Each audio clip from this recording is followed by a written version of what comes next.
ये वीडियो हम लोग के बीकॉम से थर्ड वालों की है मैनेजिंग। ये आप लोग की एक वन शॉट वीडियो है।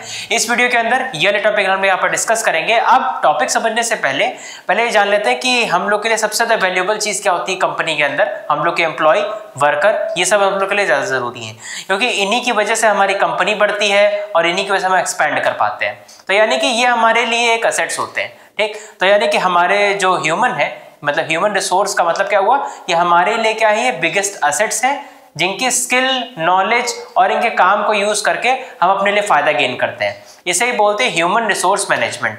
अब यहाँ पर करते क्या है, हर किसी को अलग अलग काम पकड़ाते हैं कि तुम्हारा काम सेल्स का है, तुम्हारा फाइनेंस का है, तुम्हारा मार्केटिंग का है। सबका अलग अलग काम पकड़ा दिया, ठीक। सबकी स्किल के हिसाब से काम दिया और देखा भी कि लोगों ने काम कितना किया है। उसे बोलते हैं ह्यूमन रिसोर्स मैनेजमेंट, ठीक। यही होता है एचआरएम का एक सिंपल मतलब, ठीक। और ये आप लोग लिखिएगा भी नीचे कि वो एक बिगेस्ट एसेट्स होती है ऑर्गेनाइजेशन के लिए और ये वैल्यूएबल होती है, ठीक। अब देखिए एचआरएम यानी कि ह्यूमन रिसोर्स मैनेजमेंट ये कैसे मिलकर बना है। पहले आप लोग का हायरिंग आ गया। हायरिंग का मतलब उन्हीं लोगों को लेकर आना जो काम को कर सकें। दूसरा मोटिवेशन। मोटिवेशन का मतलब होता है कि उनको इंकरेज करना काम के लिए, उनको इंस्पायर करना, गाइड करना, उसे क्या बोलते हैं, मोटिवेशन बोलते हैं। और अगला आता है मेंटेनिंग। मेंटेनिंग का मतलब उनको काम तो दे दिया, कर भी रहे हैं, लेकिन वो बराबरी से वैसे करते रहे। ऐसा ना हो कि शुरुआत में तो वो बहुत काम कर रहे थे और अब वो काम ही नहीं कर रहे, ठीक। अब एचआरएम यानी कि ह्यूमन रिसोर्स मैनेजमेंट के कुछ फीचर भी होते हैं, हम इसको शॉर्ट में बोलेंगे तो समझ जाइएगा एचआरएम, ठीक। सबसे पहला है it is an art and science. मतलब क्या, आर्ट का मतलब होता है स्किल यानी कि कला। जिन आदमियों को काम आता है वो वही काम कर पाएंगे। और साइंस का मतलब होता है ऑब्जर्व करना, समझना उनके काम को जो कर रहे हैं, ठीक। तो वहां पर क्या बोलते हैं हम लोग, साइंस बोलते हैं, ठीक। तो आर्ट का मतलब स्किल यानी कि उनको एक तरीके से सिखाना कि कैसे काम करना है। और साइंस का मतलब होता है उनको ऑब्जर्व करना, देखते रहना कि वो कैसे काम कर रहे हैं। इसके बाद आता है परवेसिव। परवेसिव का मतलब होता है हर लेवल पर यूज होता है। जैसे कि आपको पता ही है कि चाहे वो मैनेजर हो, चाहे वो वर्कर हो, एम्प्लॉय हो, कोई भी हो, सबको मैनेजमेंट हम लोग को करना पड़ता है, सबका देखना पड़ता है कि सब लोग कैसे काम को कर रहे हैं, है ना। तो ये क्या है, परवेसिव नेचर के अंदर है और सबको इंप्रूव भी करना है। इसके बाद अगला आता है focus on result. Focus on result का मतलब होता है, मान लीजिए कोई एम्प्लॉय है, हमने उससे कह दिया कि 50% सेल करके दिखाओ। तो यहाँ पर क्या हो गया, 50% सेल करके दिखाओ यानी कि हमने उसको एक गोल दिया, एक रिजल्ट दिया, उसके लिए वो क्या करेगा, वो काम करेगा। ऐसा ही एम्प्लॉय जो होता है उसको भी हम लोग कोई ऑब्जेक्टिव बताते हैं और फिर वो ऑर्गेनाइजेशन के ऑब्जेक्टिव के लिए क्या करता है, काम करता है। इसके बाद कोऑर्डिनेशन। कोऑर्डिनेशन का मतलब होता है कि एक तरीके से यूनिटी आना, किसके बीच में, हमारे वर्कर्स के बीच में, एम्प्लॉयज के बीच में, जिससे वो एक साथ सारा काम कर सके। और अगर एक साथ काम करेंगे तो अगला पॉइंट आ जाता है टीम स्पिरिट। टीम स्पिरिट का मतलब होता है ग्रुप एक्टिविटी हो, कि जब सारे ही लोग एक साथ मिलकर साथ क्या कर रहे हो, काम कर रहे हो। इसके बाद आता है पार्ट ऑफ ऑर्गेनाइजेशन फैमिली। अब देखिए, अगर आपने एम्प्लॉय को एज ए फैमिली मान लिया तो फिर एम्प्लॉय भी आपको फैमिली मान लेगा। अब यहाँ पर होगा क्या कि एक फैमिलियर रिलेशनशिप हो जाएगा, किसके बीच में, एम्प्लॉयर और एम्प्लॉय के बीच में। एम्प्लॉयर का मतलब जो काम को देता है और एम्प्लॉय का मतलब जो काम को करता है। इन दोनों के बीच में जब बढ़िया संबंध होगा तो ये लोग आपस में क्या करेंगे, मिल के काम करेंगे और फायदा किसका होगा, ऑर्गेनाइजेशन का होगा। अब एचआरएम के भी कुछ इंपॉर्टेंस होते हैं। अब कुछ इंपॉर्टेंस तो आप लोग ऐसे ही बना लोगे दिमाग में अपने, पर हम कुछ रेडीमेड आप लोग को कुछ चीजें बता दे रहे हैं। पहला आप लोग का रिक्रूटमेंट एंड सिलेक्शन। रिक्रूटमेंट का क्या मतलब होता है, अब देखिए एचआरएम को अगर हम यूज करेंगे तो जो इफिशिएंट मैन पावर होगी उसको हम इनवाइट करेंगे जॉब के लिए। और सिलेक्शन का मतलब होता है कि एप्रोप्रिएट कैंडिडेट को सिलेक्ट करना। दूसरा हो गया आप लोग का ट्रेनिंग एंड डेवलपमेंट। अब जो हमारे पास जो स्किलफुल एक्टिविटी यानी कि जो ऐसे लोग आए हैं जिनको बहुत बेहतर काम आता है, तो उनको हम क्या करेंगे, और ज़्यादा इंकरेज करेंगे और बढ़िया करेंगे, मतलब उनको ट्रेनिंग और डेवलपमेंट से में लेके आएंगे। तीसरा आता है परफॉर्मेंस मैनेजमेंट। अब ये देखेंगे कि वो हर बार कितना कैसे काम कर रहे हैं, कितना बेहतर काम कर रहे हैं, उसे बोलते हैं परफॉर्मेंस मैनेजमेंट, कि कभी काम बढ़िया किया, कभी खराब किया, ठीक। इसके बाद जब ये भी देख लिया तो अगला काम है कंपनसेशन एंड बेनिफिट। अगर जिसने ज़्यादा काम किया है तो उसको क्या मिलेगा, ज़्यादा रुपया मिलेगा। मान लेते हैं कि कोई एक वर्कर है, उसने 100 यूनिट बनाई और दूसरे वाले ने 200 बना ली, तो यानी कि 200 वाले को रुपये थोड़े ज़्यादा मिलेंगे, 100 वाले को जितने मिलते थे उतने मिलेंगे। इसके बाद एम्प्लॉय रिलेशन। एम्प्लॉय रिलेशन कैसे बेहतर होगा, देखिए एम्प्लॉय की जब आप बातें सुनेंगे, उनकी टर्म्स एंड कंडीशन को जानेंगे और ये जान लेंगे कि उनको चाहिए क्या, तो उनसे रिलेशन ऑटोमेटिक बढ़िया हो जाएगा, ठीक। इसके बाद है recording as well as reporting. Recording as well as reporting का मतलब है कि आपको कोई काम कर रहे हो तो इसका मतलब वो तो रिकॉर्ड हो रहा है, लेकिन साथ ही साथ आपको अपने से ऊपर वाले मैनेजर, सीनियर, इनको रिपोर्ट करना चाहिए, बताना चाहिए कि आपने क्या क्या काम किया। ठीक, अब ये तो वैसे वाले आप लोग के इंपॉर्टेंस हो गए जो लिखे हुए हैं। अब कुछ आप और भी बना सकते हो अपने मर्जी से, जैसे कि आप गोल अचीव कर सकते हो, इसमें टाइम की बचत होती है या कॉस्ट कम हो जाती है, आपकी परफॉर्मेंस इंप्रूव होगी और ऑर्गेनाइजेशन की ग्रोथ होगी। तो ये तो इंपॉर्टेंस हमने ऐसे ही बोल दिया। ठीक है, तो ये एचआरएम के इंपॉर्टेंस होते हैं आप लोग के, और इंपॉर्टेंस आप लोग ज्यादातर बनाइएगा बहुत सारे। अब एचआरएम के भी कुछ ऑब्जेक्टिव होते हैं। पहले आप लोग का है सोशल ऑब्जेक्टिव। सोशल ऑब्जेक्टिव का क्या मतलब होता है? समाज के जो जरूरत होती है वो कैसे पूरी होगी। अब एक बात बताइए, एक जैसे कंपनी, जैसे मान लीजिए मारुति कंपनी है, ठीक है, उसके यहाँ के लेबर यूनियन है। लेबर यूनियन का मतलब होता है कि जब लेबरों का पूरा एक समूह हो, मतलब ग्रुप हो, तो उसे बोलते हैं लेबर यूनियन। आप अगर लेबर यूनियन की बातें अगर सुनेंगे, उनकी बातों को समझेंगे और फिर उनकी ज़रूरतों को पूरा करेंगे, तो ये क्या हुआ? सोशल ऑब्जेक्टिव हुआ। जब आप यूनियन रिलेशन बना रहे हो किसके बीच में? वर्कर्स के बीच में। इसके बाद अगला आता है आप लोग का ऑर्गेनाइजेशनल ऑब्जेक्टिव। ऑर्गेनाइजेशन के क्या क्या ऑब्जेक्टिव होते हैं? देखिए, उनको रिक्रूटमेंट यानी कि लोगों को जॉब के लिए इन्वाइट करना, सिलेक्शन मतलब अप्रोप्रिएट कैंडिडेट को सेलेक्ट करना, ट्रेनिंग और डेवलपमेंट का मतलब उनको काम को सिखाना। ये काम किसका रहता है? ऑर्गेनाइजेशनल ऑब्जेक्टिव के अंडर में आता है। ठीक है, इसके बाद आता है फंक्शनल ऑब्जेक्टिव। क्या क्या होते हैं? फंक्शनल यानी कि काम के लिए हमको ऑब्जेक्टिव तय करने हैं। तो पहला आ गया प्लेसमेंट। प्लेसमेंट का मतलब होता है सबको काम बता दो कि भैया तुम्हारा काम यहाँ मैनेजर का है, तुम्हारा काम यहाँ वर्कर का है, तुम्हारा काम एम्प्लॉय का है। ये क्या है? प्लेसमेंट। सबको अपना अपना जगह बता दिया, काम बता दिया। अगला अप्रेजल। अप्रेजल का मतलब उनको जज करिए कि वो कैसे काम कर रहे हैं, बढ़िया कर रहे हैं, खराब कर रहे हैं या बिल्कुल नहीं कर रहे हैं। ये क्या है? अप्रेजल हुआ। इसके बाद आता है पर्सनल ऑब्जेक्टिव। पर्सनल ऑब्जेक्टिव का क्या मतलब होता है? अब मान लीजिए हम कोई एम्प्लॉय है और किसी कंपनी में काम कर रहे हैं, तो यानी कि अगर मेरा ट्रेनिंग और डेवलपमेंट होगा तो फिर फायदा किसका है? मेरा है, क्योंकि वो काम हम क्या करेंगे? सीख लेंगे। अगर वो उस काम को हमने सीख लिया है तो हम कहीं और भी उसको अप्लाई कर सकते हैं और उसमें इंप्रूवमेंट कर सकते हैं, है ना। अब यहाँ पर क्या होगा कि परफॉर्मेंस अगर हम लोग की बढ़िया होगी तो हम लोग को कोई भी कंपनी ले लेगी। लेकिन होता यहाँ पर ये है, आप लोग ये सोचेंगे कि अगर परफॉर्मेंस मेरी बढ़िया होगी तो कोई भी कंपनी ले लेगी, तो फिर हम लोग कंपनी को छोड़ देंगे। नहीं, कोई भी कंपनी होती है तो वो क्या करती है? अपने एम्प्लॉय को ट्रेन तो करती ही है और कुछ वैल्यू एडिशन करती है। वैल्यू एडिशन का मतलब है कि वो कंपनी को छोड़ के जाए नहीं, है ना। तो ट्रेनिंग और डेवलपमेंट तो आप कर ही रहे हो, पर कुछ और भी काम करते हो, जैसे उनके लिए इंश्योरेंस देना, मतलब पर्सनल इंश्योरेंस कोई दे देना, उनको कोई गिफ्ट कार या ऐसी कोई भी चीज़ प्रोवाइड करवाना जिनसे उनके लिए कोई वैल्यू एडिशन हो रही हो।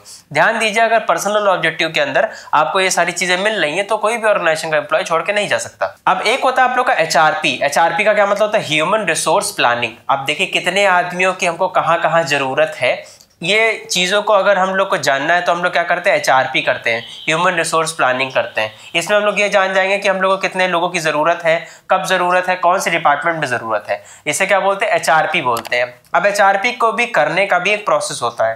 पहले आप लोग का है ऑब्जेक्टिव ऑफ एचआरपी, कि आपको काहे के लिए आप एचआरपी करना चाह रहे हो। आप मार्केटिंग डिपार्टमेंट के लिए करना चाहते हो, सेल्स डिपार्टमेंट के लिए करना चाहते हो, मतलब किस डिपार्टमेंट के लिए आप ह्यूमन रिसोर्स को लाना चाह रहे हो, मतलब लोगों को लाना चाह रहे हो।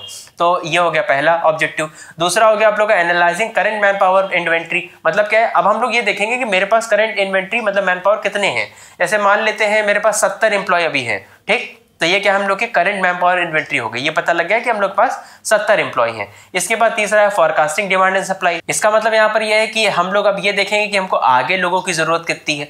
मान लेते हैं हमको 30 लोगों की और जरूरत है, तो ये क्या हुआ? एक तरीके से हम फॉरकास्टिंग कर रहे हैं डिमांड सप्लाई के, आगे हमको हो सकता है इतनी जरूरत पड़ सकती है। इसके बाद अगला है एनालाइजिंग मैन पावर गैप। अब हम लोग ये देखेंगे कि उसके बीच में गैप कितना है, मतलब कि जो भी हम लोग का मैन पावर चाहिए वो कितने चाहिए, हमको 30 चाहिए मैन पावर। इसके बाद आता है आप लोग का एम्प्लॉयमेंट प्लान। एम्प्लॉयमेंट प्लान का मतलब आप लोग ये तय करोगे कि उनकी सैलरी कितनी होगी या वेजेस कितना होगा, टर्म्स एंड कंडीशन क्या होगा, कब कितने बजे आना है, काम करना है, ये सब चीज़ें एम्प्लॉयमेंट प्लान में तय होगी। जब आपने ये भी तय कर लिया तो अगला काम क्या होगा? ट्रेनिंग और डेवलपमेंट। अब उनको क्या करेंगे? आप लोग काम को सिखाएंगे और उनको और ज़्यादा बेहतर करेंगे ऑर्गेनाइजेशन के काम के हिसाब से। इसके बाद था अप्रेजल और मैन पावर प्लानिंग। अब क्या है? अप्रेजल का मतलब होता है, हमने अभी आपको बताया था कि जजमेंट लेना, कि वो मैन पावर वो सही है आपके कंपनी के लिए या नहीं सही, ये आप तय करोगे, ठीक है। तो इस तरीके से आप लोग क्या करते हो? ह्यूमन रिसोर्स प्लानिंग को मतलब करते हो और ऑर्गेनाइजेशन को क्या करते हो? फायदा दिलवाते हो। अब देखिए एचआरपी के भी कई सारे यहाँ पर इंपॉर्टेंस होते हैं। सबसे पहला आप लोग का इंक्रीजिंग प्रोडक्टिविटी। जब भी कोई इंसान काम करता है ऑर्गेनाइजेशन के लिए, तो अगर वो ज़्यादा काम करता है प्रोडक्टिविटी भी क्या होती है, ज़्यादा होती है। और मैनेजर का काम क्या होता है, परफॉर्मेंस अप्रेजल करना, मतलब जज करना कि वो कितना बेहतर काम कर रहा है। अगर वो कंपनी की कॉस्ट को बचाता है तो इसका मतलब प्रोडक्टिविटी भी यहाँ पर क्या है, ज़्यादा हुई। ठीक, इसके बाद अगला आता है implementing managerial activity. Managerial activity का मतलब क्या है, पहले मैनेजरियल होता क्या है। मैनेजरियल टास्क होते हैं आप लोग के, जैसे प्लानिंग हो गया कि क्या काम करना ये सोचना, ऑर्गेनाइजिंग हो गया कि लोगों को काम बांटना, डायरेक्टिंग हो गया कि उनको डायरेक्ट करना मतलब उनको गाइड करना, या आप लोग कंट्रोलिंग मतलब उनकी सिचुएशन को देखना कि क्या हो रहा है और क्या नहीं होना चाहिए। ठीक, तो यहाँ पर ये क्या होता है आप लोग का इंप्लीमेंटिंग मैनेजरियल एक्टिविटी, कि मैनेजर का काम होता है कि अपने मैन पावर से क्या करना, ये काम को करवाना, और साथ ही साथ कि जो हम लोग के एम्प्लॉय होते हैं उनको एक राइट पोजीशन बताना कि वो कैसे काम को कर सकते हैं और कहाँ से वो काम को अप्लाई करेंगे। ठीक है, ये सारे काम कौन बताएगा, मैनेजर बताएगा। इसके बाद आता है मोटिवेटिंग एम्प्लॉय। अब देखिए एम्प्लॉय सबसे मेजर पार्ट आप लोग का है, तो अगर उनको आप किसी भी तरीके से इंसेंटिवाइज कर पाएँ, मतलब इंसेंटिवाइज का मतलब है कि आप मॉनेटरी इंसेंटिव दें, कि कुछ पैसा दें वो मोटिवेट हो जाए, या आप उनको कुछ ऐसा स्टेटस या रिस्पेक्ट दे दें जिनसे क्या हो सके, वो लोग मोटिवेट हो सके और वो और डबल काम कर सके। Improving employ relation. Employ relation का मतलब होता है कि जो भी आप लोग के एम्प्लॉय होते हैं उनके लिए क्या रखना, एक लीडर रखना। अब देखिए लीडर को क्या करेंगे, वो अपनी बातें बता सकते हैं, अपनी समस्याएं बता सकते हैं, फिर लीडर क्या करेंगे, उनके बिहाफ पर क्या लेंगे, डिसीजंस लेंगे। इसके बाद अगला आता है कॉपिंग विद चेंजेस। कॉपिंग विद चेंज का मतलब होता है कि जो हमारे एक्सटर्नल एनवायरनमेंट, जैसे कि हमारे कस्टमर होते हैं, बैंक होती है, कोई गवर्नमेंट हो सकती है, तो ये सब कौन होते हैं, एक्सटर्नल एनवायरनमेंट होते हैं। ये कुछ बदलाव करते हैं, अब उन बदलाव के साथ हम लोग क्या करना पड़ता है, चलना पड़ता है। एग्जाम्पल ले लेते हैं, मान लीजिए कि अभी मान लीजिए टी शर्ट बहुत बिक रही है और उसके बाद शर्ट बिकने लग गई ज़्यादा, तो अगर शर्ट की डिमांड ज़्यादा हो गई तो फिर हमको टी शर्ट छोड़ के शर्ट को बनाना चाहिए, है ना, यही तो बात होती है। तभी तो हम लोग क्या करेंगे, कॉपिंग विद चेंजेस के साथ चलेंगे कि मार्केट में जैसे चेंजेस चल रहे हैं हम लोग उसके हिसाब से चीज़ों को बनाएंगे। इसके बाद अगला आता है evaluating demand supply of resources. अब यहाँ पर देखिए क्या रहता है, यहाँ पर ना हमको ओवर स्टाफ चाहिए, मतलब बहुत ज़्यादा स्टाफ आ गया हो बिना काम का भी, और ना हमको अंडर स्टाफ चाहिए। अंडर स्टाफ का मतलब है कि जितने लोग की जरूरत है उतने लोग ही ना हो। यहाँ पर हमको एक परफेक्ट बैलेंस चाहिए, मतलब उतने ही लोग चाहिए जितने हमको लोगों का काम है। तो अगर हम लोग यहाँ पर क्या करते हैं, HRP करते हैं, तो वही लोग आएंगे, उतने ही लोग आएंगे जितने की हमको क्या है, ज़रूरत है। इसके बाद आता है इंक्रीजिंग क्वालिटी ऑफ हायर। अब देखिए होता क्या है कि जो HR होते हैं, हम लोग के HR डिपार्टमेंट के जो मैनेजर होते हैं, उनका ये काम होता है कि ऐसे लोगों को लेकर आना जो प्रिसाइजली हमारे काम को इफेक्टिव तरीके से क्या करें, कर सकें। उन्हीं कैंडिडेट को यहाँ पर लाना जो ऑर्गेनाइजेशन की नीड को फुलफिल कर सके। देखिए HRP जो होती है उसके भी कई सारे यहाँ पर खराबियाँ रहती हैं। पहले आता है अनसर्टेनिटी।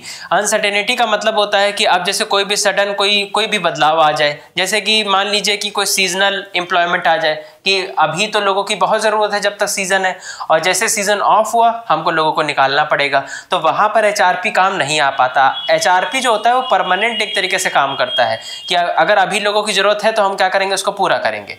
इसके बाद आता है आप लोग का इनएक्यूरेट फॉरकास्टिंग मेथड, कि कुछ ऐसे मेथड को यूज़ करना जो कि रिलायबल नहीं हो पाते हैं। अभी हमने क्या कहा था, 30 लोगों की ज़रूरत है, मतलब लगभग 30 लोगों की हमको ज़रूरत है ऑर्गेनाइजेशन में। हमने ये नहीं कहा कि एग्जैक्टली 30 लोगों की ज़रूरत है, तो यानी कि क्या हुआ, इनएक्यूरेट हुआ यहाँ पर काम।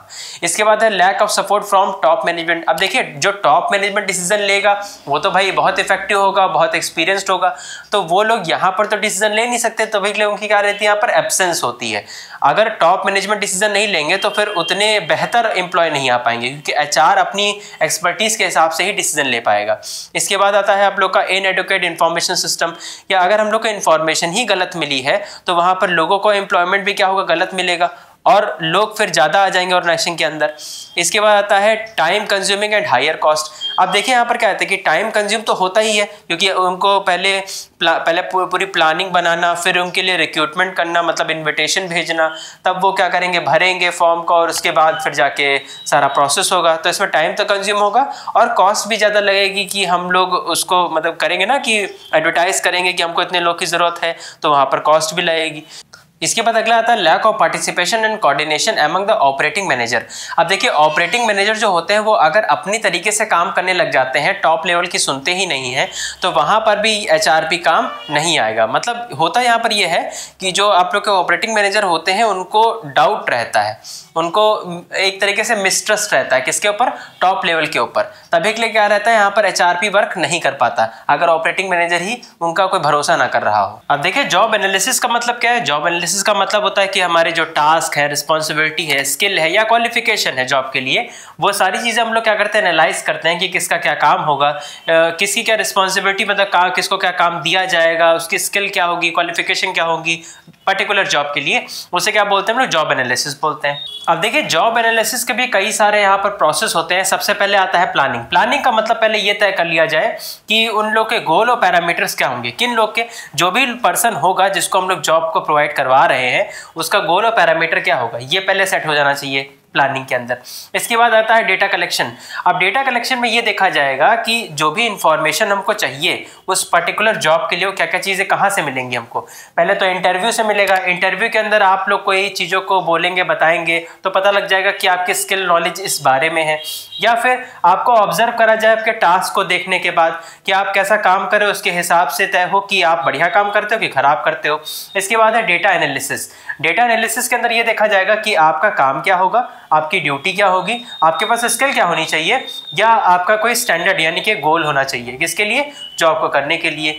चौथा आ जाता है डॉक्यूमेंटेशन। डॉक्यूमेंटेशन के अंदर ये देखा जाएगा जॉब डिस्क्रिप्शन, जिसके अंदर आपका ये देखा जाएगा कि आपको कहाँ पर जॉब करनी है, एक क्लियर व्यू पता होना चाहिए किस डिपार्टमेंट में जॉब करनी है। इसके बाद है जॉब स्पेसिफिकेशन। जॉब स्पेसिफिकेशन का मतलब होता है कि क्या रिक्वायर्ड क्वालिफिकेशन होनी चाहिए। जैसे कि अगर अकाउंटेंट की अगर जॉब चाहिए तो फिर सीए की जरूरत लगेगी ना, तो यानी कि स्पेसिफाइड क्वालिफिकेशन उसकी ही हुई। इसके बाद है वैलिडेशन। वैलिडेशन का मतलब होता है कि उसकी एक्यूरेसी को और रिलायबिलिटी को चेक करना कि वो मेरे जो भी ऑब्जेक्टिव है उनको कंप्लीट कर पाता है या नहीं कर पाता है। अब जो आप लोग का जॉब एनालिसिस है उसके भी यहाँ पर कुछ कंपोनेंट होते हैं। पहला आता है कोई जॉब डिस्क्रिप्शन। जॉब डिस्क्रिप्शन का मतलब यानी कि जॉब का टाइटल क्या होगा, काहे के लिए वो जॉब है, पर्पस क्या है उसका, उसमें क्या क्या ड्यूटी होंगी और क्या क्या रिस्पॉन्सिबिलिटी दी जाएंगी, किसको, उस पर्सन को, ये चीज़ें तय होंगी, उससे क्या बोलते हैं, जॉब डिस्क्रिप्शन बोलते हैं। दूसरा है जॉब स्पेसिफिकेशन। जॉब स्पेसिफिकेशन का मतलब होता है कि उसके लिए आपको क्या क्या क्वालिफिकेशन चाहिए, एक्सपीरियंस चाहिए, या आपको क्या क्या उसके लिए ट्रेनिंग रिक्वायर्ड चाहिए, स्किल क्या चाहिए, उसे क्या बोलते हैं हम लोग, जॉब स्पेसिफिकेशन बोलते हैं। इसके बाद अगला आता है आपका जॉब इवैल्यूएशन। इसका मतलब होता है कि आपका पे स्ट्रक्चर क्या होगा। पे स्ट्रक्चर का क्या मतलब होता है कि आपको फेयर ट्रीटमेंट दिया जाएगा, मतलब फेयर वेज रेट दिया जाएगा, कि आपको सही तनख्वाह या पैसा दिया जाएगा और बराबर पैसा दिया जाएगा जैसे आपको सबको दिया गया। लेकिन अगर आपने ज्यादा काम किया तो फिर आपको यहाँ पर जो पैसा मिलेगा वो क्या मिलेगा, ज्यादा मिलेगा, उसे बोलते हैं जॉब इवैल्यूएशन। अब इसके बाद देख लेते हैं कि रिक्रूटमेंट क्या होता है। देखिए रिक्रूटमेंट का मतलब क्या होता है कि लोगों को जॉब के लिए इन्वाइट करना, उसे क्या बोलते हैं हम लोग, रिक्रूटमेंट बोलते हैं। ठीक है, तो रिक्रूटमेंट के भी बहुत सारे सोर्सेस होते हैं, अलग अलग तरीके से हम लोगों को इनवाइट कर सकते हैं जॉब के लिए। पहले एक होता है इंटरनल, दूसरा होता है एक्सटर्नल। इंटरनल में क्या होता है, देखिए इंटरनल रिक्रूटमेंट के अंदर रहता है ट्रांसफर और प्रमोशन। मान लीजिए मेरी कोई कंपनी है, मेरी कंपनी का कोई एम्प्लॉय है जो काम करता है, तो मेरे पास दो ही तो तरीके होते हैं ना, या तो उसको एक डिपार्टमेंट से दूसरे डिपार्टमेंट में ट्रांसफर करवा दें, और या फिर क्या करें, उसका प्रमोशन करवा दें। मतलब वो मैनेजर है तो अभी वो सीनियर मैनेजर हो गया, यानी कि क्या हुआ, प्रमोशन हुआ।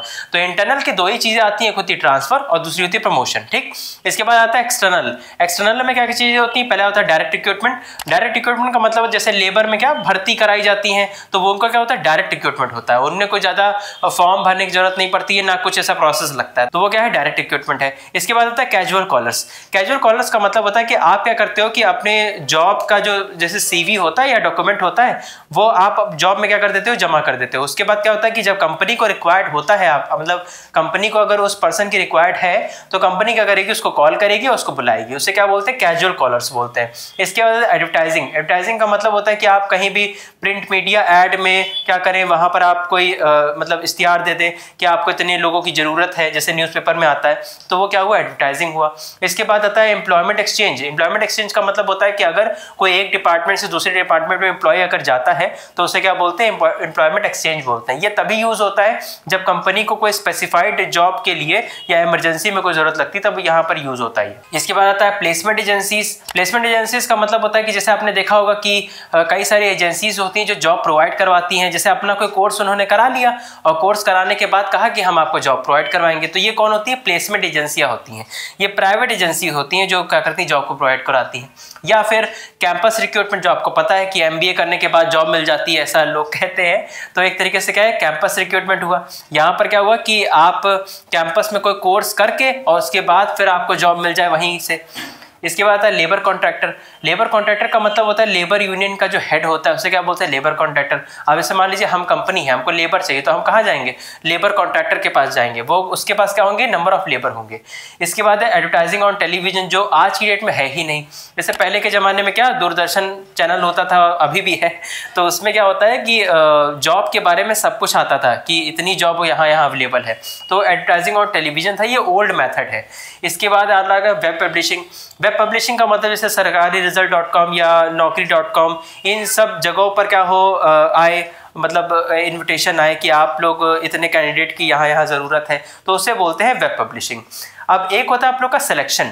सिलेक्शन का क्या मतलब होता है कि एप्रोप्रिएट कैंडिडेट को क्या करना, सेलेक्ट करना, किसके लिए? जॉब के लिए। उसे क्या बोलते हैं हम लोग? सिलेक्शन बोलते हैं। सिलेक्शन के भी यहाँ पर कुछ प्रोसेस होते हैं। पहला आता है प्रीलिमिनरी स्क्रीनिंग। इसका मतलब होता है कि पहले जितने भी लोग अनक्वालिफाइड हैं, देखिए जॉब तो लोग सारे लोग भरेंगे, लेकिन जितने अनक्वालिफाइड लोग हैं उनको जॉब से हटा देना, उसे क्या बोलते हैं? प्रीलिमिनरी स्क्रीनिंग बोलते हैं। इसके बाद आता है सिलेक्शन टेस्ट।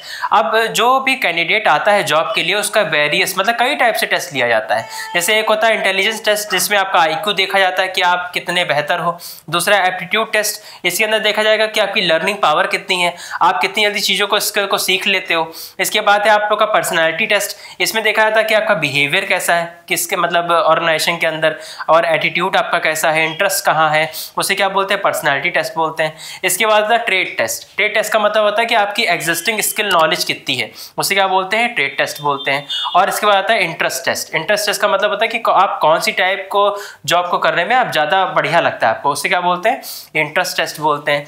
अब इसके बाद थर्ड आ जाता है आप लोग का एम्प्लॉयमेंट इंटरव्यू। एम्प्लॉयमेंट इंटरव्यू का मतलब होता है कि अब आपको नॉर्मल फेस टू फेस बातचीत करनी है एक्सपर्ट से, उससे बताना है कि आपको ये चीज़ें आती हैं, या जो भी वो क्वेश्चन आंसर करेगा, जो भी क्वेश्चन वो करेगा आपको उसका क्या देना, आंसर देना है। इसके बाद आता है आप लोग का चेकिंग रेफरेंस एंड बैकग्राउंड। अब आप देखेंगे कि इसने पहले इसका पिछला मतलब क्या था, ये कहाँ से कोई जॉब छोड़ के तो नहीं आया कहीं से, या कहीं से भगाया तो नहीं गया। आप पहले ये देखोगे बैकग्राउंड उसका कि वो पास्ट में कहाँ पर काम करता था। इसके बाद है सिलेक्शन डिसीजन। अब फिर क्या करोगे, आप डिसीजन लोगे उस इंटरव्यू और रेफरेंस चेक के बाद, क्या लोगे आप? एक डिसीजन लोगे, लिस्ट बनाओगे कैंडिडेट की, और उसके बाद क्या होगा आप लोग का मेडिकल एग्जामिनेशन होगा कि आप मेडिकली फिट हो या नहीं हो, ये पता लगेगा। इसके बाद है जॉब ऑफर। फिर आपको क्या देंगे, वो जॉब देंगे, एक तरीके का अपॉइंटमेंट लेटर आपको देंगे जिसमें टर्म्स एंड कंडीशन भी कंपनी की लिखी होगी। और लास्ट कॉन्ट्रैक्ट ऑफ एम्प्लॉयमेंट, जहां पर आपका एक तरीके से एक एग्रीमेंट बन जाएगा कंपनी के साथ, जहां पर आपकी जितनी सैलरी तय हो गई है उतनी ही रहेगी। कॉन्ट्रैक्ट ऑफ एम्प्लॉयमेंट इंपॉर्टेंट भी है क्योंकि यहीं पर ही आपकी सारी सैलरी भी तय होती है। तो अगर यहाँ पर गड़बड़ हुआ तो वो साल भर ही पूरा चलना है, तभी के लिए कॉन्ट्रैक्ट ऑफ एम्प्लॉयमेंट ज़्यादा इंपॉर्टेंट भी होता है। इसके बाद ट्रेनिंग और डेवलपमेंट का मतलब क्या होता है? देखिए ट्रेनिंग का मतलब होता है कि उनको स्किल को सिखाना, उनको काम सिखाना, उसे क्या बोलते हैं? ट्रेनिंग। और डेवलपमेंट का मतलब होता है कि उनको ग्रोथ करना, उनको सक्सेसफुल बनाना, उन्हें क्या बोलते हैं? डेवलपमेंट बोलते हैं। तो ट्रेनिंग का मतलब काम सिखाना और डेवलपमेंट का मतलब क्या है? उनकी सक्सेस के लिए काम करना, उनको डेवलप करना। ठीक है। अब ट्रेनिंग के भी कुछ यहाँ पर नीड होती है, ज़रूरत होती है, काहे के लिए ट्रेनिंग कर ले, लेकिन ट्रेनिंग की ज़रूरतों को हमने दो तरीकों से बांटा है। एक है ऑर्गेनाइजेशन के लिए ट्रेनिंग क्या बढ़िया होती है, और एक होती है जो एम्प्लॉय है, जो काम करता है, उसके लिए ट्रेनिंग क्या बढ़िया होती है। पहले ऑर्गेनाइजेशन की देख लेते हैं। ऑर्गेनाइजेशन के लिए फ़ायदा ये रहता है कि वहाँ पर जो टाइम होता है वो कम हो जाता है उसका। अब देखिए जैसे क्या होता है कि अगर हम ट्रेनिंग करवा देंगे तो जो भी अनट्रेंड एम्प्लॉय होते हैं उनके मुकाबले जो ट्रेंड एम्प्लॉय होते हैं वो जल्दी काम कर पाएंगे। इसके बाद आता है आप लोग का बेटर परफॉर्मेंस। बेटर परफॉर्मेंस का मतलब होता है कि जो ट्रेंड एम्प्लॉय होंगे वो काम भी अच्छा करेंगे और काम भी ज़्यादा करेंगे, उससे क्या बोलते हैं? बेटर परफॉर्मेंस बोलते हैं। इसके बाद होता है एटीट्यूड फॉर्मेशन। अब देखिए एटीट्यूड कैसे फॉर्म होता है? एटीट्यूड का मतलब क्या है? बिहेवियर होता है। तो जो भी अगर बिहेवियर पॉजिटिव होता है तो कंपनी के लिए क्या है? वो प्रॉफिटेबल है, और वो थोड़ा कॉम्पिटिटिव नेचर का भी होना चाहिए, लेकिन पॉजिटिव कॉम्पिटिटिव नेचर। ऐसा ना हो कि खुद बढ़ने के लिए कंपनी को ही बर्बाद कर दे। इसके बाद आता है आपका help in solving operational problem. अब जो भी प्रॉब्लम चलती रहती है ऑर्गेनाइजेशन के अंदर, जैसे कि टीम वर्क नहीं हो पा रहा है, या एम्प्लॉय को कोई डिससेटिस्फैक्शन है, या कोई भी समस्या हो, तो ऐसी चीज़ों को सॉल्व करना भी उसको आना चाहिए। इसके बाद है मैनेजिंग मैन पावर नीड, और ये भी जानना चाहिए कि कितने लोगों की ज़रूरत है या कितने लोग अवेलेबल हैं या कितने नहीं अवेलेबल हैं। इसके बाद है एडॉप्ट चेंजेस। एडॉप्ट चेंजेस का मतलब होता है कि इन्वायरमेंट यानी कि मार्केट में जो भी बदलाव चल रहे हैं हमको उन बदलाव के हिसाब से क्या चलना चाहिए। अब एम्प्लॉय के लिए भी यहाँ पे कोई चीज़ बेनिफिट होती हैं, जैसे हो गया आप लोग का कि बेटर करियर ऑप्शन। अब देखिए आपको ट्रेनिंग हो जाएगी तो आपको क्या होगा, नॉलेज और स्किल आ जाएगी अच्छी सी, तो आप क्या करोगे, आप और करियर ऑप्शंस को अडॉप्ट कर सकते हो। मतलब ज़रूरी नहीं कि आप जो जॉब करो वही करोगे, आप थोड़ा और इम्प्रूव करके दूसरी जॉब पर भी जा सकते हो। इसके बाद है अर्निंग मोर। अगर आपके पास स्किल बढ़िया है, स्किल ज़्यादा है, तो फिर आप कमाओगे भी ज़्यादा, क्योंकि आपको अगर ज़्यादा काम आता है तो फिर ऑर्गेनाइजेशन आपको पे आउट भी ज़्यादा करेगी। इसके बाद है आप लोग का boost the moral of employees. अब देखिए जब ट्रेनिंग होती है तो फिर वहाँ पर क्या होता है, एम्प्लॉय का मोरल यानी कि मोटिवेशन बढ़ता है, क्योंकि वो काम वो सीख लेता है, और जो भी काम वो अगर सीख जाएगा तो फिर क्या होगा, उसका मोटिवेशन भी और इंक्रीज होगा। इसके बाद है लेस चांसेस ऑफ एक्सीडेंट। इसका मतलब क्या होता है कि अगर कोई भी इंसान ट्रेंड है तो कम चांसेस है कि उससे कोई गलती हो सके, वो कम चांसेस है। अब देखिए होता तो है कि गलती थोड़ी बहुत हो जाए, लेकिन वैसे चांसेस क्या हो जाते हैं, कम हो जाते हैं। अब देखिए ट्रेनिंग के भी बहुत सारे मेथड होते हैं। एक तो होता है आप लोग का ऑन द जॉब मेथड, दूसरा होता है of the job method. On the job का मतलब होता है कि जब आप जॉब में रहते रहते मतलब काम करते करते ही ट्रेनिंग कर रहे हो, और ऑफ द जॉब का मतलब है कि जब आप जॉब में नहीं हो, बस केवल ट्रेनिंग करने आते हो। तो एक तरीके से क्या हो गया, ऑफ द जॉब हो गया। पहले देख लेते हैं on the job training method के कितने मेथड होते हैं। पहला होता है अप्रेंटिसशिप। इसका मतलब क्या होता है कि जहां पर कोई एक ट्रेनर होगा और एक ट्रेनी होगा। ट्रेनर क्या होगा, काम सिखाएगा, ट्रेनिंग क्या करेगा, काम को अडॉप्ट करेगा, सीखेगा, स्किल को जानेगा, जिससे उसको नॉलेज उससे में क्या हो सके, बेहतर हो सके। इसके बाद आता है आप लोग का कोचिंग। कोचिंग का मतलब क्या होता है, कोचिंग तो आप लोग को पता ही है कि जहां पर कोई एक कोच होगा, एक तरीके का एक ट्रेनर होगा जो गाइड करेगा, इंस्ट्रक्ट करेगा, और उसके इंस्ट्रक्शन पे क्या करेंगे, हम सारे काम करेंगे, डिसीजन लेंगे और गोल अचीव करेंगे। इसके बाद अगला आता है इंटर्नशिप ट्रेनिंग। इंटर्नशिप तो आपने बहुत सुना होगा। इंटर्नशिप का मतलब होता है कि आपका जो क्वालिफिकेशन है उसके हिसाब से कैंडिडेट को क्या करा जाए, सेट करा जाए, जिससे वो फैक्ट्री के अंदर या ऑफिस के अंदर प्रैक्टिकल वर्क को देखे, समझे और फिर उसको अप्लाई कर सके। इसके बाद आता है आप लोग का जॉब रोटेशन। जॉब रोटेशन का मतलब होता है कि जॉब को शिफ्ट करना एक डिपार्टमेंट से दूसरे डिपार्टमेंट में। हम मान लेते हैं कि मेरी एक डिपार्टमेंट में जॉब लगी हुई है, अब वहाँ पर तो मेरी ट्रेनिंग हो गई, लेकिन दूसरे डिपार्टमेंट की ट्रेनिंग भी मेरी होनी चाहिए। इन केस की अगर ज़रूरत लग जाती है कभी, तो हम फिर वहाँ पर भी काम कर सके। इसके बाद आता है आप लोग का of the job training method. Of the job में क्या क्या होता है, जैसे क्लासरूम लेक्चर या कॉन्फ्रेंस हो सकती है, जहाँ पर हम लोग केवल मतलब यहाँ पर क्या है, हम लोग की जॉब कोई नहीं है, हम लोग केवल ट्रेनिंग करने आ रहे हैं। तो यहाँ पर क्या है, क्लासरूम लेक्चर का क्या मतलब हुआ, यहाँ पर हम लोग को सारी चीज़ें बताई जाती हैं, ऑर्गेनाइजेशन के बारे में इंफॉर्मेशन, रूल्स, प्रोसीजर, उनके मेथड क्या क्या होते हैं, कैसे वो काम करते हैं, ये सारी चीज़ें वहाँ बताई जा रही है। अगला आता है फिल्म। फिल्म का मतलब क्या होता है कि कोई इन्फॉर्मेशन दिखाना, कोई ग्राफिक्स के फॉर्म में, उसे क्या बोलते हैं, फिल्म बोलते हैं। जनरली जो कंपनियां होती हैं वो अपना जो ब्रोशर होती हैं या कोई एडवर्टाइजमेंट होती हैं उनको दिखाती है और समझाती है कि हम लोग कैसे काम करते हैं। इसके बाद है केस स्टडी। केस स्टडी का मतलब होता है कि हमारा जो एक्चुअल एक्सपीरियंस है वो यहाँ पर ज़्यादा यूज़ होता है। और देखिए केस स्टडी के अंदर होता क्या है कि आप लोग रियल लाइफ के अंदर जाके सामने देखते हो कि वहाँ पर क्या हो रहा है। फैक्ट्री में मान लीजिए कोई वर्कर को काम करना है और वो वर्कर जो है वहीं फैक्ट्री में ही जाके ये चीज़ देखे कि फैक्ट्री में कैसे काम होता है, क्या क्या गलतियां हो सकती हैं, तो ये क्या हुआ, केस स्टडी हुआ। इसके बाद आता है आप लोग का कंप्यूटर मॉडलिंग। कंप्यूटर मॉडलिंग का मतलब होता है कि कंप्यूटर प्रोग्राम के जरिए कोई एक मॉडल तैयार करना और उसके जरिए समझना कि कैसे काम करना है। आपने देखा होगा कि जैसे कोई बिल्डिंग बनाने के लिए भी उसका एक 3D मॉडल बनाया जाता है, और 3D मॉडल बनाने के बाद तब तय करा जाता है कि यहाँ पर ये चीज़ होगी या यहाँ पर अपार्टमेंट होगा या कुछ भी होगा। ये सारी चीज़ें क्या करी जाती, तय करी जाती हैं। तो मतलब कंप्यूटर मॉडलिंग के थ्रू क्या करा जाता है, काम को थोड़ा आसान कर दिया जाता है। इसके बाद अगला आता है कि परफॉर्मेंस अप्रेजल क्या है। परफॉर्मेंस अप्रेजल का मतलब होता है कि हम लोग क्या कर रहे हैं, जज कर रहे हैं हमारे जो मतलब लोग जो काम करते हैं, एम्प्लॉय जो काम कर रहे हैं, उनकी परफॉर्मेंस को देख रहे हैं कि वो अच्छा कर रहे हैं, बढ़िया कर रहे हैं, खराब कर रहे हैं, कैसा कर रहे हैं, उसे क्या बोलते हैं, परफॉर्मेंस अप्रेजल बोलते हैं। परफॉर्मेंस अप्रेजल के भी कई सारे मेथड होते हैं। पहला आ जाता है ट्रेडिशनल मेथड और एक होता है मॉडर्न मेथड। पहले ट्रेडिशनल मेथड के देख लेते हैं। पहला आता है रैंकिंग मेथड। रैंकिंग मेथड के अंदर क्या रहता है कि एम्प्लॉय को, ये तो आपको पता ही है रैंकिंग मेथड का मतलब, जो बढ़िया हो उसको पहले पर रखा जाए, जो बेकार हो उसको थोड़ा कम, ऐसे करके रैंक रखा जाए। रैंकिंग आप कैसे भी कर सकते हो, असेंडिंग टू डिसेंडिंग, मतलब छोटे से बड़े की ओर या बड़े से छोटे की ओर आप कैसे भी रैंकिंग दे सकते हो, ठीक। इसके बाद आता है ग्रेडिंग। ग्रेडिंग का मतलब होता है, ग्रेडिंग में ये यहाँ पर ये तय करते हैं कि कौन सा बेस्ट एम्प्लॉय है, कौन सा थोड़ा सा सेटिस्फैक्ट्री है मतलब बीच में है, या कौन सा नॉन सेटिस्फैक्ट्री या नॉट सेटिस्फैक्ट्री मतलब कि वो बेकार काम कर रहा है। तो ये क्या हो गया, ग्रेडिंग हो गया। ग्रेडिंग के अंदर हम लोग क्या करते हैं, उनके काम के हिसाब से ही उनको हम लोग बता देते हैं कि ये बढ़िया है, ये खराब है, या ये बिल्कुल बढ़िया नहीं। इसके बाद आता है पेयर्ड कंपैरिजन। पेयर्ड कंपैरिजन का मतलब होता है कि हम लोग 2 या 3 एम्प्लॉयज़ को लें आपस में और उनको कंपेयर करें कि इनमें से कौन बढ़िया है, उसे क्या बोलते हैं, पेयर्ड कंपैरिजन बोलते हैं। इसके बाद अगला आता है फोर्स डिस्ट्रीब्यूशन मेथड। इसका मतलब देखिए क्या होता है, अब यहाँ पर देखिए एक इमेज हम आपको दिखा रहे हैं वो समझिएगा। इसमें हमने एक ग्राफ बनाया और यहाँ पर बताया कि नंबर ऑफ एम्प्लॉयमेंट यानी कि नंबर ऑफ पीपल कितने हैं और उनको परसेंटेज वाइज बांट दिया, उसे ही बोलते हैं फोर्स डिस्ट्रीब्यूशन मेथड। जैसे कि 10% हमारे यहाँ बहुत बेस्ट एम्प्लॉई हैं, 40% गुड एम्प्लॉई हैं, या 70% पुअर एम्प्लॉयड हैं। तो इसका मतलब हमको ये पता लग गया परसेंटेज में, उससे क्या बोलते हैं, फोर्स डिस्ट्रीब्यूशन मेथड बोलते हैं। इसके बाद अगला आता है कि फोर्स चॉइस मेथड। इसका मतलब क्या होता है कि यहाँ पर हम लोग ऑप्शंस में देखें कि हमारे पास एम्प्लॉय कितने बढ़िया हैं या खराब है। यहाँ पर एक तरीके से आप एग्जांपल ले सकते हो, जैसे एमसीक्यू नहीं होता है, एमसीक्यू में 4 ऑप्शन होते हैं, आप एक चूज करते हैं, वैसे ही यहाँ पर भी एम्प्लॉय होते हैं और एम्प्लॉयज़ को यह देखा जाता है कि इन एम्प्लॉयज़ में से कौन बढ़िया है। तो ये क्या हो गया, फोर्स चॉइस मेथड हो गया, ठीक है। इसके बाद है चेकलिस्ट मेथड। चेकलिस्ट में क्या होता है कि हम लोग एचआर जो होता है, एचआर मतलब जो एचआर डिपार्टमेंट का जो मैनेजर होता है, ह्यूमन रिसोर्स मैनेजमेंट का जो मैनेजर होता है, वो क्या करता है, एक तरीके का टेस्ट लेता है। जैसे क्वेश्चन कोई पूछ रहा है, वो अब जो एम्प्लॉय होते हैं उनको यस या नो में आंसर देना पड़ता है, उसे क्या बोलते हैं, चेकलिस्ट मेथड बोलते हैं। इसके जरिए भी वो जान पाएंगे कि कोई भी एम्प्लॉय मेडिकली या फिजिकली या कैसा भी बेटर है या नहीं है। इसके बाद आता है मॉडर्न मेथड। कौन कौन से होते हैं मॉडर्न मेथड में? आ गया आप लोग का मैनेजमेंट बाय ऑब्जेक्टिव।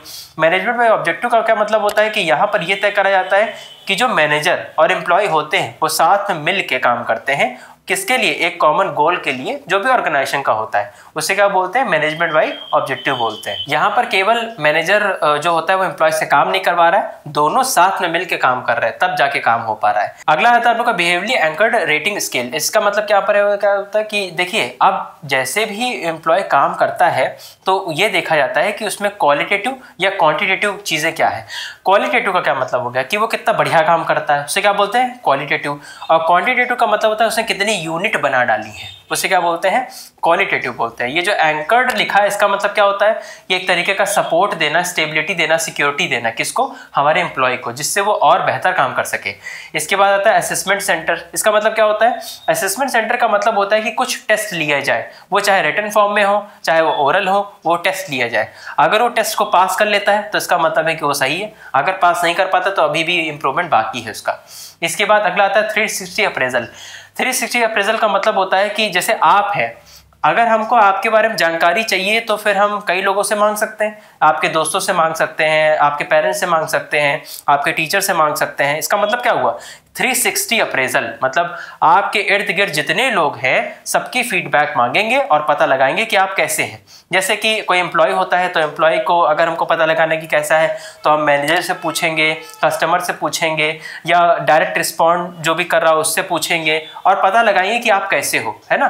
तो उसे क्या बोलते हैं, 360 अप्रेजल बोलते हैं। इसके बाद अगला आता है कि कंपनसेशन प्लानिंग क्या होती है। कंपनसेशन प्लानिंग का मतलब होता है कि एक एम्प्लॉय जो हमारे यहाँ काम करता है या वर्कर जो हमारे यहाँ काम करता है उसको हमको बोनस स्ट्रक्चर कितना देना है, मतलब उसको पैसा कितना देना है, तो उसे क्या बोलते हैं, कंपनसेशन प्लानिंग बोलते हैं। जाहिर सी बात है कि जिसने जितना काम किया होगा उसके हिसाब से क्या दिया जाएगा, उसको पैसा दिया जाएगा। देखिए कंपनसेशन के भी बहुत सारे एलिमेंट होते हैं। पहला ही पॉइंट आ गया कंपनसेशन। इसका मतलब होता है कि जो आपको एक तरीके से पैसा रिसीव हो रहा है आपके कोई भी काम के लिए, आप चाहे आवरली काम करते हो या आप सैलरी बेस काम करते हो, तो उस हिसाब से आपको जो पैसा मिला जाए उसे क्या बोलते हैं, कंपनसेशन बोलते हैं।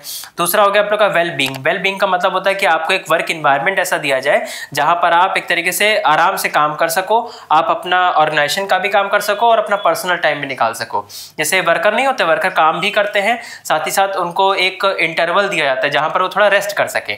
इसके बाद आता है आप लोग का बेनिफिट एंड पर्क का मतलब क्या होता है कि आपको एक तरीके से जैसे अगर आप मान लीजिए बीमार हो तो आपको उसके लिए लीव देनी चाहिए, आपको कहीं वेकेशन पे भी बीच में भेजना चाहिए, और साथ ही साथ एक सोशल सिक्योरिटी यानी कि आपको कोई इंश्योरेंस भी प्रोवाइड कराना चाहिए जिससे आप लोग थोड़ा कंपनी में थोड़ा रहें और अच्छे से काम कर सकें। इसके बाद अगर है आपको डेवलपमेंट का मतलब होता है कि ग्रोथ अपॉर्चुनिटीज़ को देखना कि आगे चल के कौन कौन से चैलेंजेस आपके में आ सकते हैं, उनको पहले से ही हम लोग को रिजॉल्व करके रखना और ऐसी स्ट्रैटेजीज को बनाना जिससे एम्प्लॉय और बढ़िया काम कर सके। इसके बाद अगला टॉपिक आ जाता है कि वर्कर पार्टिसिपेशन इन मैनेजमेंट का मतलब क्या होता है। आप देखिए, जो एम्प्लॉय हमारे यहाँ काम करता है उसको भी हमारे डिसीजंस में इन्वॉल्व करना चाहिए, जिससे उसको लगे कि उसकी भी कुछ इंपॉर्टेंस है ऑर्गेनाइजेशन के अंदर। कोई भी मीटिंग मान लीजिए हो रही कंपनी के अंदर, तो उसमें एम्प्लॉय या वर्कर का भी कुछ जो वोट होता है वो मांगना चाहिए कि उनके हिसाब से क्या चीज़ सही होनी चाहिए। उसे बोलते हैं वर्कर पार्टिसिपेशन इन मैनेजमेंट। अगला टॉपिक है कि कलेक्टिव बार्गेनिंग क्या है। कलेक्टिव बार्गेनिंग का मतलब होता है कि एक तरीके से एम्प्लॉयर और एम्प्लॉय दोनों की एक रिप्रेजेंटेटिव आके बैठेंगे और दोनों अपनी अपनी जो टर्म्स एंड कंडीशन है वो बताएंगे और एक तरीके से समझौता करेंगे। उससे क्या बोलते हैं हम लोग, कलेक्टिव बार्गेनिंग बोलते हैं। जैसे आपने देखा होगा कि स्ट्राइक हो जाती हैं कभी कभी, तो ये जो स्ट्राइक होती है इसका मतलब क्या है, काहे के लिए होती है स्ट्राइक? क्योंकि उनकी मांगे पूरी नहीं होती हैं, तभी के लिए स्ट्राइक होती है।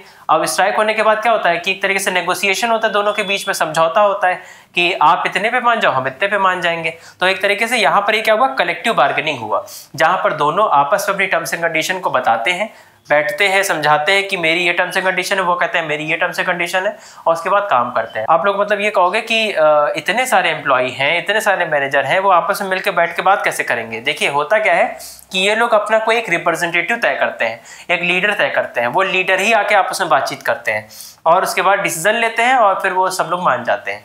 यही क्या होता है, कलेक्टिव बार्गेनिंग होता है। कलेक्टिव बार्गेनिंग के भी कई सारे यहाँ पर प्रोसेस होते हैं। सबसे पहले आता है आप लोग का recognising the problem and organising the demand. मतलब क्या है, पहले आप प्रॉब्लम को आइडेंटिफाई कर लो कि क्या है और उसको फिर उनकी डिमांड के हिसाब से क्या कर दो, रख दो। इसके बाद आता है नेगोशिएशन। नेगोशिएशन का मतलब होता है कि फिर उस पर समझौता करिए, कुछ चीज़ें आप मानिए, कुछ वो मानेंगे। इसके बाद है रीचिंग ए टेम्परेरी एग्रीमेंट, और उसके बाद कोई एक मोटिव पे लेके आइए, एक एग्रीमेंट पर लेकर आइए कि हाँ ये चीज़ सही लग रही है, ये चीज़ तय होनी चाहिए। जब आपने ये भी कर लिया तो अगला काम है approving and endorsing the agreement. इसका मतलब क्या होता है कि अब आप लोग क्या करोगे, उस चीज़ को अप्रूव करोगे। जब आपने पूरा समझ लिया, उन्होंने भी पूरा समझ लिया, मतलब वर्कर ने भी समझ लिया और मैनेजर ने भी समझ लिया, उसके बाद क्या करेंगे, उसके ऊपर कोई वर्क को परफॉर्म करा जाएगा। जब ये भी हो गया तो उसके बाद क्या है, monitoring the agreement. Monitoring the agreement का मतलब होता है कि जो भी एग्रीमेंट बना है वो दोनों ही लोग क्या करेंगे, आपस में समझेंगे और उसको देखे रहेंगे कि वो कहीं टूट तो नहीं रहा एग्रीमेंट। ठीक है, तो ये क्या होता है, कलेक्टिव बार्गेनिंग में एक तरीके से स्टेप होते हैं, प्रोसेस होते हैं। अब देखिए, कलेक्टिव बार्गेनिंग के भी कुछ यहाँ पर ऑब्जेक्टिव होते हैं। पहला होता है रेमुनरेशन मिलना। अब देखिए, रेमुनरेशन यानी कि वेजेस, सैलरी, इन सबका क्या करना, नेगोशिएशन करना। अब होता नहीं कि कभी कभी लेबर यूनियन जो होता है स्ट्राइक कर देता है कि आप हमको जो है सही टाइम पर वेजेस नहीं दे रहे हो, तो इसका मतलब क्या हुआ, वहां पर नेगोशिएशन होगा कि मैनेजर आके कहेगा कि ठीक है, आप जो है काम करिए जाके और आपका जो रेमुनरेशन होगा, जो वेजेस होगा, वो प्रोवाइड कराया जाएगा। इसके बाद है वर्किंग कंडीशन। वर्किंग कंडीशन में ये देखा था कि आपका आवर कितना होता है। काम करने का भी एक तरीका होता है ना, कि ऐसा नहीं कि आप 5 घंटे काम कराना और 10 घंटे उससे काम करा रहे हो। तो यहाँ पर भी एक वर्किंग कंडीशन होनी चाहिए, उसके हिसाब से ही दोनों लोग को काम करवाना चाहिए। काम करने वाला भी काम करे और करवाने वाला भी वैसे ही करवाए। इसके बाद आता है एम्प्लॉयमेंट टर्म। एम्प्लॉयमेंट टर्म का मतलब होता है कि ये तय होना चाहिए कि तुम्हारी वेजेस कितनी है, सैलरी कितनी है, एग्रीमेंट क्या होगा, मतलब कितने बजे से कितने बजे आके काम करना पड़ेगा। इसके बाद है राइट ऑफ द एम्प्लॉय। अब देखिए, एम्प्लॉय के भी अपने अपने राइट होते हैं, कानून होते हैं, तो उनको भी मैनेजर्स को मानना चाहिए। उसे क्या बोलते हैं, राइट ऑफ द एम्प्लॉयमेंट। ठीक है, इसके बाद आता है प्रोडक्टिविटी एंड एफिशिएंसी। जो भी एम्प्लॉय, जो भी वर्कर ज़्यादा काम करेगा, प्रोडक्टिव होगा, उसके हिसाब से उसको पे आउट भी क्या मिलेगा, ज़्यादा मिलेगा। तो ये भी एक तरीके से क्या है, कलेक्टिव बार्गेनिंग का ही टाइप है। इसके बाद देखिए, अगला आता है डेवलपिंग पे स्ट्रक्चर। डेवलपिंग पे स्ट्रक्चर का मतलब होता है, वही वाली बात फिर से आ गई कि जैसे से आपने काम किया उस हिसाब से क्या मिलेगा, आपको पे आउट मिलेगा। अब जैसे से काम किया, इसका मतलब क्या हुआ, जॉब इवैल्यूएशन में यहाँ पर आ गया। जॉब इवैल्यूएशन अभी हमने क्या बताया था कि आपने जिस टाइप से काम किया उसको उस टाइप से ही पे स्ट्रक्चर मिलेगा। तो यहाँ पर भी 2 टाइप से हो सकता है, एक होता है आप लोग का नॉन एनालिटिकल और एक होता है एनालिटिकल। नॉन एनालिटिकल में क्या होता है, नॉन एनालिटिकल का मतलब जैसे आपको कोई रैंकिंग दे दी जाए, ग्रेडिंग दे दी जाए और उसके हिसाब से तय करा जाए कि एक मान लीजिए जो टॉप एम्प्लॉय है उसको ज़्यादा मिलेगा, जो उससे नीचे उसको थोड़ा कम मिलेगा, है ना, इसे क्या बोलते हैं, रैंकिंग। इसके बाद आता है आप लोग का एनालिटिकल। एनालिटिकल के अंदर ये देखा था कि कंपैरिजन करा जाए। कंपैरिजन का मतलब ये देखा जाए कि इसने 100 यूनिट बनाई है, इसने 110 यूनिट बनाई है, तो 110 वाले को ज़्यादा दो, 100 वाले को जितना मिल रहा था उतना ही दो। तो ये क्या हुआ, एनालिटिकल हुआ। इसे ही क्या बोलते हैं, डेवलपिंग पे स्ट्रक्चर बोलते हैं। अब देखिए, वीडियो थोड़ी सी बड़ी है लेकिन आपको कुछ चीज़ें याद करनी पड़ेंगी एज इट इज़, जैसे कि सोर्सेज हो गए, एलिमेंट हो गए, प्रोसेस हो गए, इनको आपको एग्जैक्टली ऐसे ही याद करना पड़ेगा। वीडियो को 2-3 बार देख लीजिएगा तो थोड़ा शायद याद होने लग जाए, लेकिन ये याद करना ही पड़ेगा आपको, क्योंकि वहाँ पर रेडीमेड पॉइंट भी होने चाहिए, रेडीमेड पॉइंट पहले से अवेलेबल रहने चाहिए, तभी आप लोग थोड़ा ज्यादा लिख पाओ। वन शॉट भी वीडियो हम लोग की कंप्लीट हो गई। अब आप लोग को ध्यान देना है कि इस वीडियो को कम से कम 3 से 4 बार देखिएगा, तो सारे आप लोग को एलिमेंट और सारे इंपॉर्टेंस ऑब्जेक्टिव सब याद होने लग जाएंगे। आप लोग को ध्यान रखिएगा कि ये वीडियो थोड़ी सी बड़ी है लेकिन आपके लिए काफी ज्यादा इंपॉर्टेंट है। वीडियो को शेयर करते जाइएगा। All the best for the exam. मिलते हैं नेक्स्ट वीडियो में।